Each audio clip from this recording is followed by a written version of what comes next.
Le changement climatique, avec la hausse des températures et l'augmentation des événements climatiques extrêmes, est aujourd'hui un fait avéré. Nos activités humaines en sont les principales responsables, notamment l'industrie et les transports. Mais l'agriculture et l'élevage contribuent également aux émissions de gaz à effet de serre, à hauteur de 30%. En cause, la production d'engrais, le déboisement pour les nouvelles parcelles et le méthane émis par le bétail. À eux seuls, l'élevage et le déboisement qu'il entraîne représenteraient 18% des émissions globales de gaz à effet de serre. Mais s'en tenir à ce chiffre, ce serait oublier qu'il existe différentes formes d'élevage. Les élevages extensifs des petits producteurs, alimentés à base de pâturage naturel, sont-ils autant responsables que les élevages intensifs et hors sol, alimentés par du soja importé d'un autre continent? Pour répondre à cette question peu explorée, Vétérinaires sans frontières Europe a réalisé une étude publiée en 2012. Nous avons essayé de caractériser les spécificités des différents systèmes d'élevage paysans, les problèmes rencontrés par chacun face au changement climatique, mais aussi les solutions apportées par les éleveurs, souvent issus de savoirs millénaires. Nous sommes allés à la rencontre d'éleveurs paysans qui affrontent des situations climatiques et environnementales particulières au quotidien, qu'ils soient au Soudan du Sud, en Iran ou à Madagascar. Nous leur avons posé les mêmes questions. Quels sont les effets du changement climatique sur leurs activités? Quelles solutions ont-ils mises en place pour faire face aux effets du changement climatique? Pourquoi leur est-il primordial de maintenir et de développer cette activité d'élevage? Voici leurs réponses.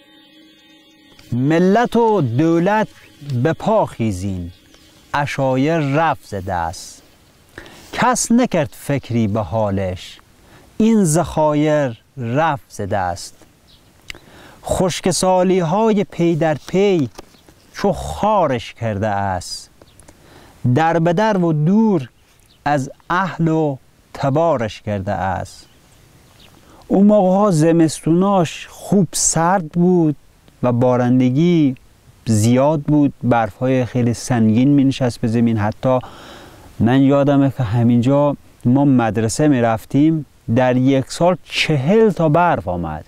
ولی الان چند سالی از حدوداً 7-10 سال 15 سال هست که در این 15 سال اگر یک سال یا 2 سال بهار آمده. او چیمکه اوغاگه اوه awe gwa non ke ga ni na o ga ja mu chi ne le man ki chi ne twen teron e twen ni ko mu gon ti chi me tu jerit ka be pol ti nyot ku twen ti chi den twen ku wo nga cham wal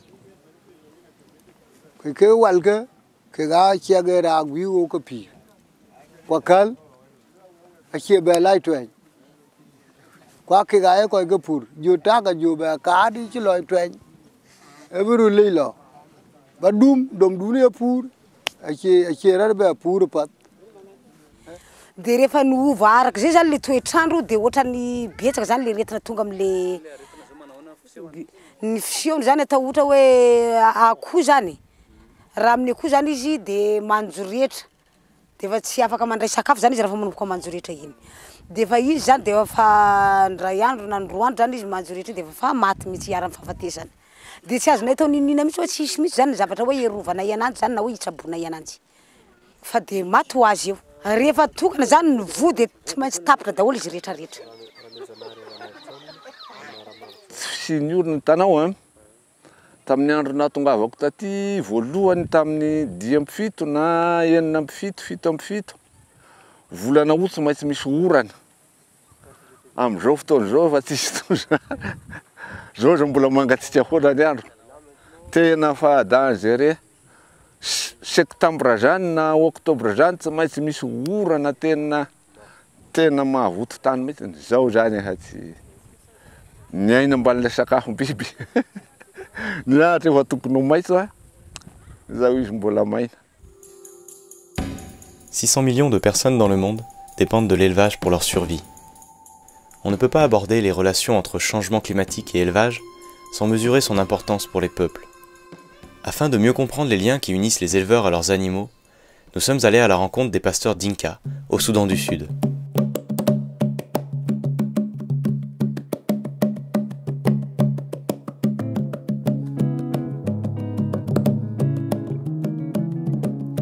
Situé en Afrique de l'Est, le Soudan du Sud a acquis son indépendance le 9 juillet 2011, après une vingtaine d'années de guerre civile.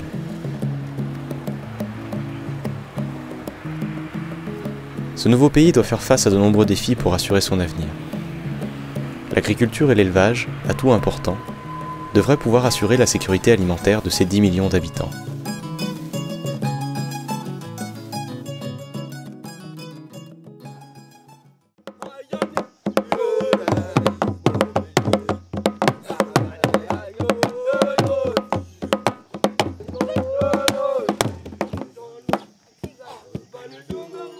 Au campement d'Alor, près de Rumbek, au centre du pays, plusieurs familles de pasteurs Dinka se sont établies autour d'un point d'eau. Le Soudan du Sud compte l'une des plus importantes populations pastorales au monde. Bien que très peu commercialisé, l'élevage est pratiqué par 80% de la population, dont une majorité de pasteurs transhumants.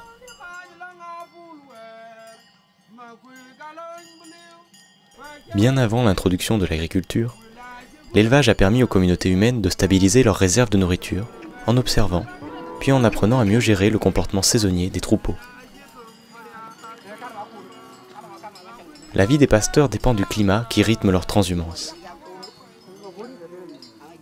Au Soudan du Sud, l'insécurité, qui s'ajoute à des événements climatiques extrêmes, bouleverse ce rythme en réduisant les zones de pâturage. La surexploitation des ressources et l'accroissement de la transmission de pathologies deviennent donc des dangers latents pour l'élevage.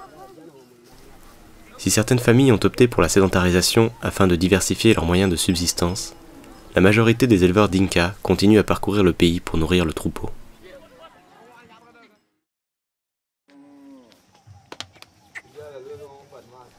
Au campement, les animaux sont au centre de la vie.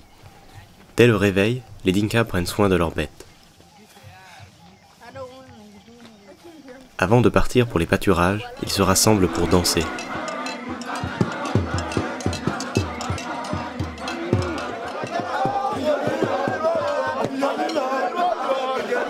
C'est le meilleur moment pour comprendre le lien qui les unit à leurs vaches.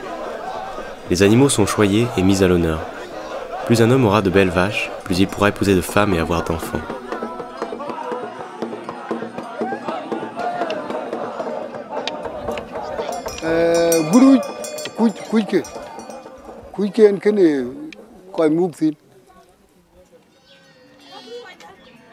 Avant de relâcher les animaux, les femmes et les enfants s'occupent de la traite. Le lait est soit consommé directement, soit échangé contre des céréales ou des condiments. En période de soudure, le lait mélangé au sang constitue l'unique repas de la journée. Pour les Dinka, la vache est un capital si précieux que sa viande n'est consommée qu'à de rares occasions.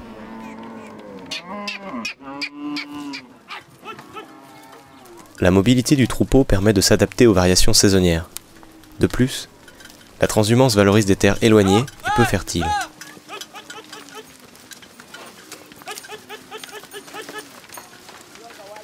And if you come next year now, you can get this village. It is cultivated because of the manure the animal put on. The community are appreciating this one very much.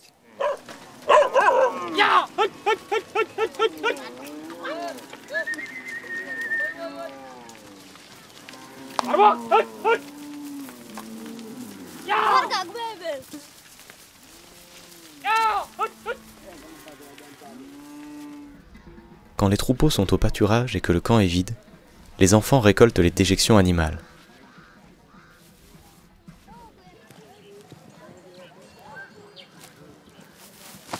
Elles sont mises à sécher, puis rassemblées et brûlées. La fumée ainsi dégagée éloigne les insectes porteurs de maladies, comme les moustiques et la mouche tsetse. Les cendres sont appliquées sur les animaux et les personnes en guise de répulsif.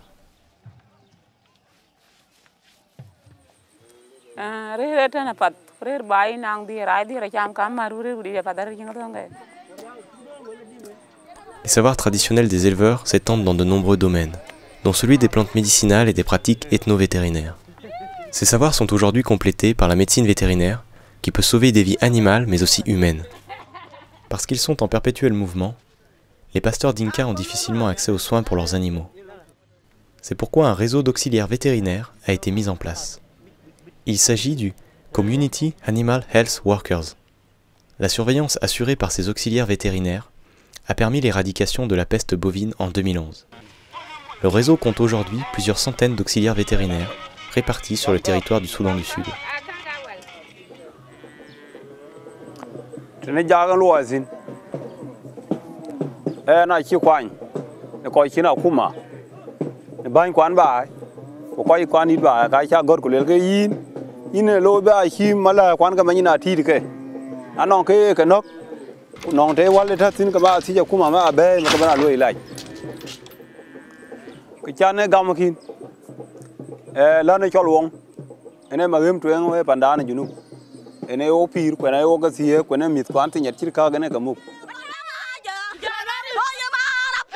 De nombreux défis restent à relever pour que ce nouveau pays acquiert plus d'indépendance alimentaire, alors qu'il importe des vaches des pays voisins pour satisfaire sa demande urbaine.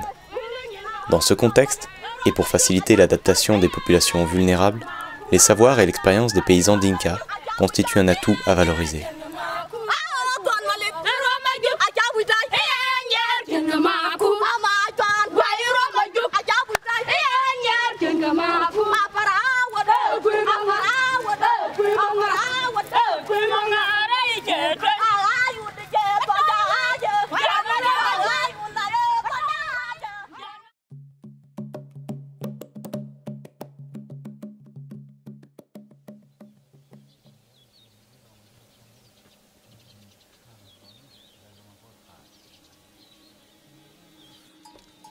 Comment parler du pastoralisme sans évoquer l'Iran, où cette ancienne pratique a vu le jour, laissant une empreinte profonde dans la culture, la langue et l'histoire. Aujourd'hui, les 700 peuples autochtones mobiles que compte l'Iran ne représentent que 2% seulement de la population, mais ils produisent à eux seuls pas moins de 45% de la viande rouge du pays. Dans le nord-est du pays, les éleveurs d'Abolassani doivent faire face à des sécheresses de plus en plus longues et répétées.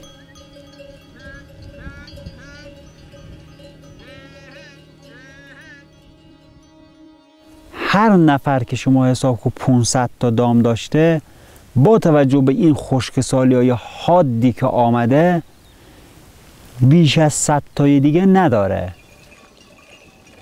اگر نه در حال حاضر خیلی از علف‌هایی که تو مرتع ما بوده و بسیارم برای گوسفند خوب بوده اصلا ور افتاده. مثلا دانشور الان حتی یک دانش یا چوبش هم اگه بخوایم بگردیم پیدا کنیم نیست.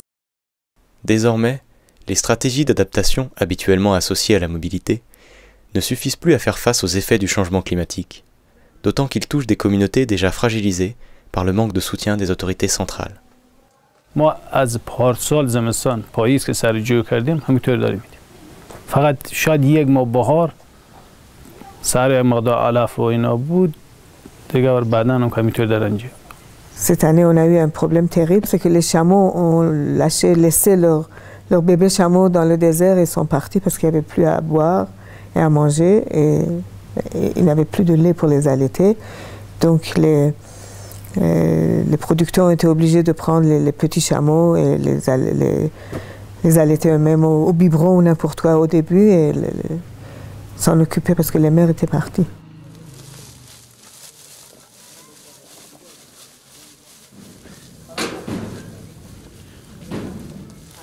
اینا رو علوفه دستی میدیم. سالایی که خوبه علوفه دستی نمیدیم به شتر. به گوسفند میدیم، به شتر علوفه دستی نمیدیم. امسال به این علت که خیلی وضعیت خیلی خرابه، خیلی بی حد وضعیت مراتع خرابه. الان شترها لاغریم دارن بعضیا میمیرن. Aujourd'hui, la situation des éleveurs est devenue parfois si critique que le pessimisme les gagne. Il n'en demeure pas moins vrai que les éleveurs pastoraux détiennent une connaissance vaste sur les écosystèmes locaux, leurs cycles et leur pouvoir de résilience. ils ont développé d'innombrables stratégies afin de préserver la fertilité du sol et son couvert végétal. En Iran, afin d'éviter l'épuisement des zones de pâturage, les pasteurs à Bolashani pratiquent un système particulier de jachère, que l'on appelle korok. منابت بیوینا که یعنی ممنوع میشه منطقه ممنوع میشه فرق میکنه. ما زمانی هم که گوسفند هست توی این منطقه، زمانی هم که گوسفند اینجا میاد، معمولا زمستان گوسفند میاد، پنجه داره. پنجه یعنی 5 روز، هر روز به یک سمت میره یا 10 روز، یعنی چرخش دام تا امروز به منطقه مرتکه میره تا از 2 مرتبه دور میزنه باز میاد میرسه به روز اول، از 5 روز تا 10 روز رد. با اینکه بارندگی کم بوده اینا، خشکسالی در حدوداً الان اگر بارندگی نیاد خشکسالی داریم. فعلا فرقی با پارسال از نظر بوته و آنچه که از اشجار و مرته و بوته‌زار بوده همه سر جاش هست، هیچ کم کاستی انجام نشده. Face à la rareté des pluies dans ces milieux arides, les éleveurs parviennent malgré tout à alimenter leur bétail en eau, grâce à un système aussi ancien que le pastoralisme, appelé kanat. C'est un système de puits et de galeries souterraines permettant de récolter les eaux d'infiltration, puis de les acheminer depuis la montagne jusqu'au village. Attesté depuis 3000 ans, c'est peut-être l'un des plus anciens systèmes de gestion durable de l'eau. فقط مونده قناعات هم خیلی آبای کم داره. بعد کشاورزی رو که از دست ما گرفته، دام ما رو حتی با مشکلات آب میدیم.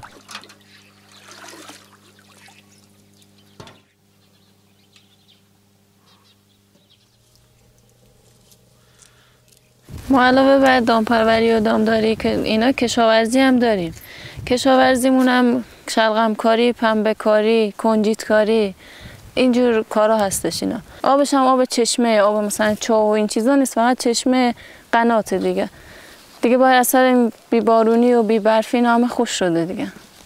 بعدن قبلا هم که مثلا آب بوده اینا شاید این شلغم به فروش هم میرسیده، اما الان نه. الان مثلا به خاطر کم آبی و اینا هر کدوم هر خونه مثلا یه خیلی، اگه اونی که آب زیاد داره اونی هم که نداره که اصلا نمیکاره.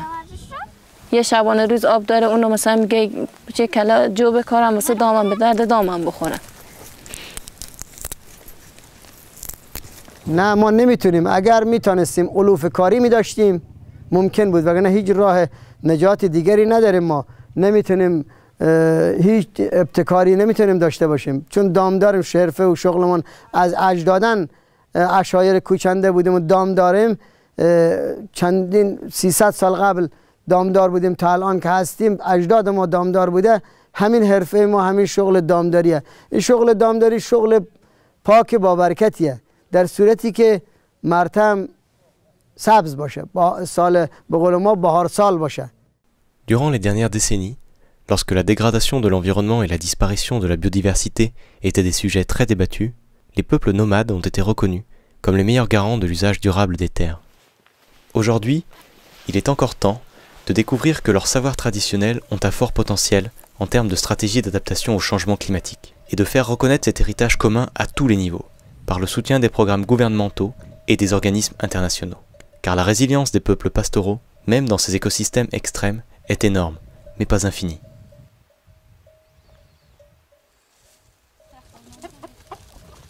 سنت قدیم ما میگن تخم علف تو دانه بارونه، یعنی اگر 10 سالم خشک سال بیاد، 20 سالم خشک سال بیاد، باز اگر بارونهای خوب بیان و یک سال بهار خوب بیاد، مرتع احیا میشه.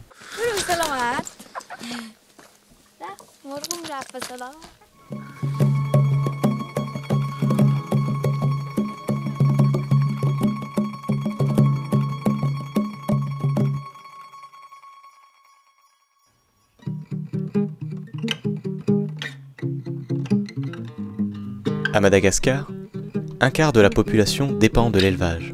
Plus de 60% des ruraux y sont impliqués à des degrés différents. L'élevage contribue à environ 9% du produit intérieur brut national, soit 30% du produit intérieur brut agricole.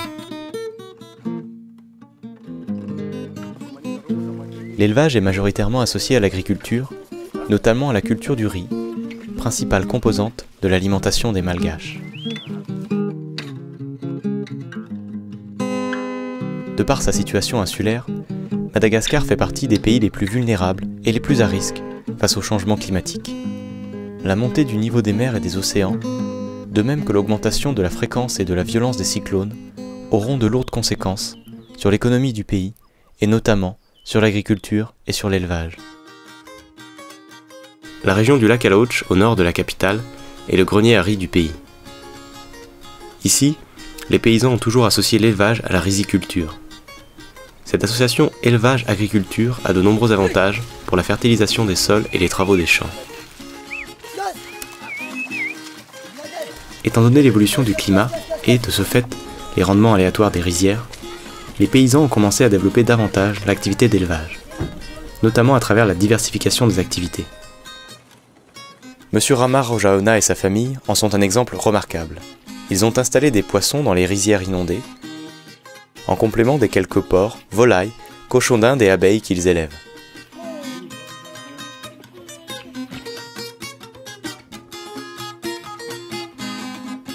Eny, tena fanampy reo ary tena fanohana mihitsy reo zavatra reo ary izay zany no atao hoe mahefa le fiainana le olona. Zany hoe ohatra zao ny tantely mba hoe any amin'ny 2 hetsy any zany na 3 hetsy any zany le vidin'le tantely zany amin'iny taona ray iny dia rehefa tsy ampy zany le vary dia fa azo midy vary iny. Zay aloha zany dia atao hoe miezaka ihany mampitombo tahaka ny hoe manatsara an'ireo zavatra ireo zany.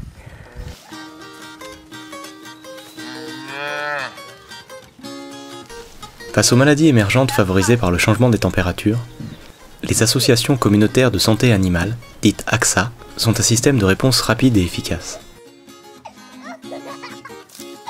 Créées il y a quelques années, elles permettent une surveillance plus fréquente des troupeaux afin de détecter les foyers d'infection et de proposer une intervention adéquate.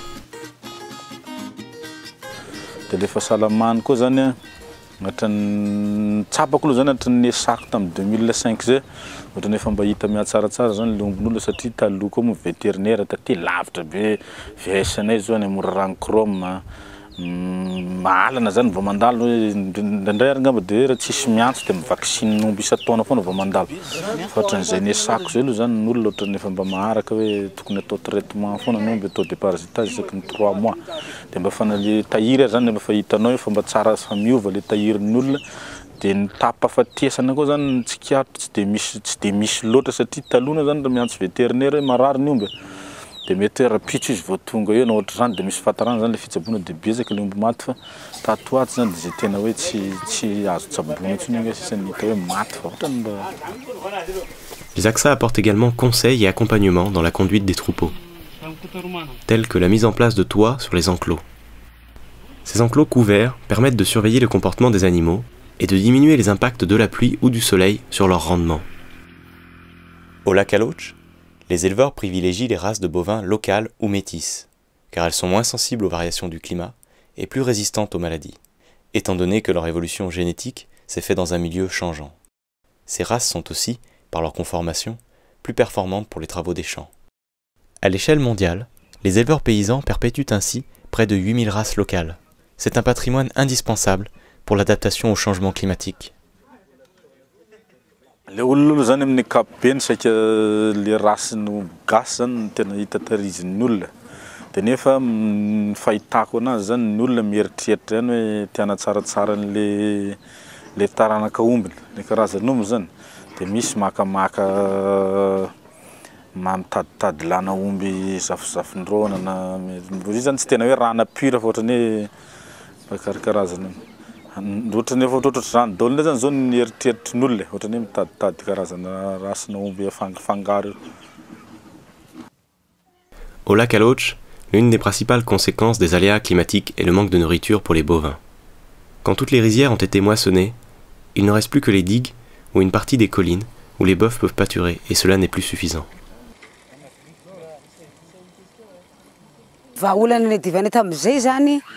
Dia hoentina mandeha mandranotohatra any akijany mihitsy zany le omby any anaty alany eo amin'ny 80 km mihitsy zany miala avy eto. miala ny tanàna misy anay de ny ankoatra zay zany de nangonana amin'ny lolo zao hitantsika maso zao fa taloha zany tsy nanangona amin'ny lolo taloha avy tsy mba manangona amin'ny lolo aby ny olona mitahiry omby fa niatra manodidy tanàna ary sy ny villa manodidy tanàna de efa mavoky ananjy. Avec les institutions d'appui, les éleveurs paysans ont également installé des cultures fourragères.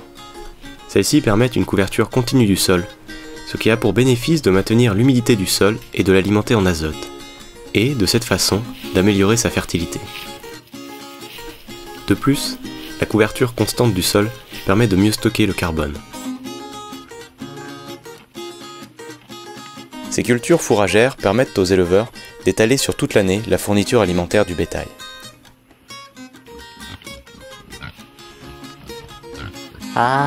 Tsy le zavatra tsy azo vela hoe tsy ampisakafo zany fa atao hoe voalohan'ny taona mihitsy zany aloha zao atao hoe lohan'ny taona mpambolena mihitsy de faly mihitsy izy hoe avy ny orana aloha zany tamin'ny alina iny de arak'izay zany hoe tena hiezaka mihitsy zany hoe amboly nireny brakariana iny zany aloha amin'izao zany hitrena le sakafo lomby.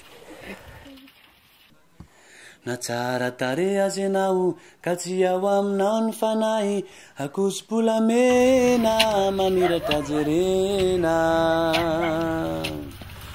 hotelo teneno amin'ny raha tsy fa vitaka fa aza vela.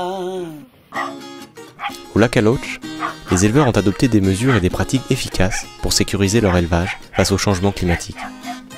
Cependant, malgré leurs efforts, l'avenir reste incertain, notamment à cause de la recrudescence des vols de bovins.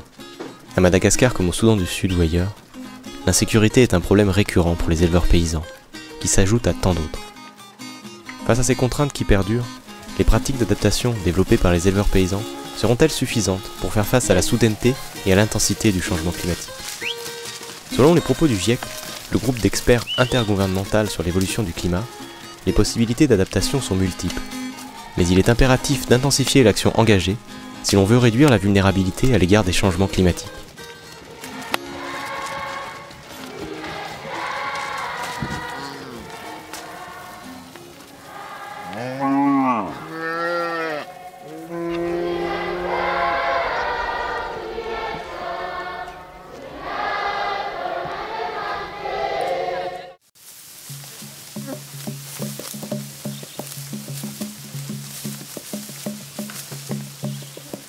En décembre 2011, les dernières négociations internationales sur le changement climatique à Durban se sont soldées par des accords très faibles en termes d'engagement pour l'adaptation des agriculteurs, un thème pourtant très fortement défendu par les pays en développement. Pour l'atténuation en revanche, la possible inclusion de l'agriculture sur le marché international du carbone fait largement débat. Les décideurs politiques devraient porter plus d'attention à ce sujet, afin d'éviter les dérives que cela pourrait entraîner, notamment une incitation supplémentaire à l'accaparement des terres et à la spéculation sur les produits agricoles. L'exemple du marché du carbone montre à quel point la question de la relation entre élevage et changement climatique nécessite une approche singulière et plus vaste, car les stratégies d'adaptation au changement climatique doivent aller de pair avec l'affirmation de la souveraineté alimentaire. Il faut donc considérer le droit des communautés d'éleveurs à améliorer leur qualité de vie, à avoir accès à l'eau, à la terre, au crédit et à la formation, mais aussi à participer aux décisions concernant leur futur et leur territoire. So climate change puts a lot of constraints and a lot of barriers to the livelihoods of people, but sometimes there are other issues. So that means that policymakers need to look at the other issues as well. Hanao hikarakara ny sakafona biby fiompy. Zay aloha raha amin'ny fieritreretako satria raha vao tsy eo zany le fanentanana ny vahoaka amboly boreka ariana salany dia tsy ho tafita mahitsy le ezaka e. Satria simba fotsiny pina fotsiny le izy tsisy hanina hohaniny inona no. C'est pas seulement au niveau des techniciens qu'on va faire le pas, mais surtout au niveau des autorités. برای آسایش ما خوب است اون چیز مهمی که باید دولت حمایت کنه که ما بتانیم توی این منطقه بمانیم، مسئله اشتغال و درآمد هست.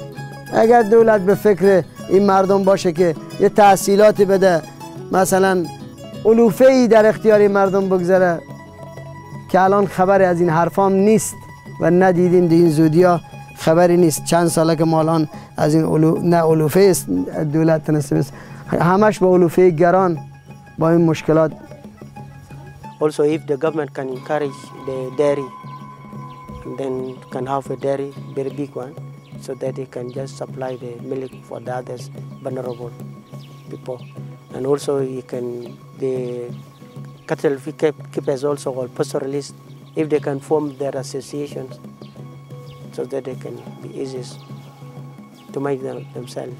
Moi, mes recommandations que j'aimerais apporter auprès des dirigeants malgaches, c'est de mettre en place vraiment d'abord, car là c'est les problèmes de Madagascar, c'est la politique générale sur l'agriculture grand A. Et dans ça, sur l'aspect élevage, c'est d'améliorer ces deux points, de focaliser sur ces deux points, c'est-à-dire sur l'aspect santé animale, pourquoi pas la reconnaissance des AXA et le développement des AXA dans tout Madagascar. Et le deuxième point, d'appuyer les paysans sur la filière, la commercialisation de leurs produits, car ça constitue des blocages de développement, quoi. C'est à l'État vraiment de mettre une politique, comment aider les paysans pour qu'ils s'en sortent. Je pense qu'il faut tout de suite oublier le fait de directement dire voici ce qu'il y a comme élevage aux normes, voici ce qu'on peut faire et vous les paysans changez tout, faites ça. Ça je pense que c'est la chose qu'il y a à oublier tout de suite.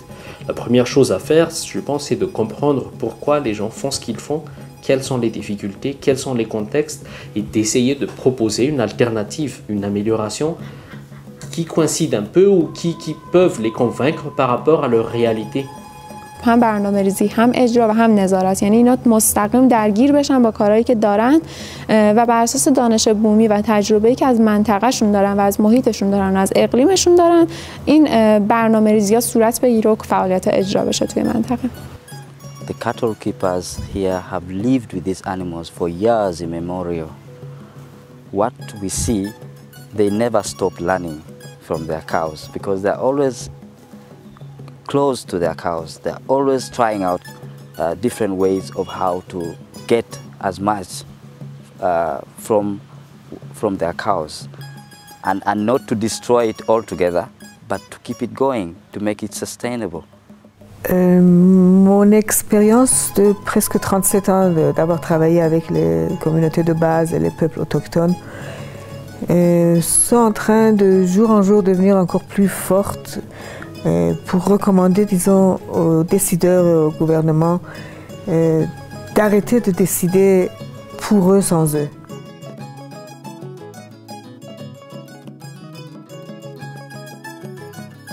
Il faut une volonté politique, c'est sûr, mais la volonté politique, elle vient aussi par les appels de la société civile, des ONG, etc. Donc à vous aussi de nous harceler et ça aiderait et ça nous aidera à avancer dans ce domaine-là. D'ici à 2050, la population mondiale atteindra 9 milliards de personnes, ce qui signifie que la consommation de viande dans le monde risque de doubler. Nos choix, notamment en termes de consommation, auront inévitablement un impact sur les paysans du Sud. Which meat am I buying, where it comes from, so this have an impact on the type of livestock farming which I am promoting from my consumption.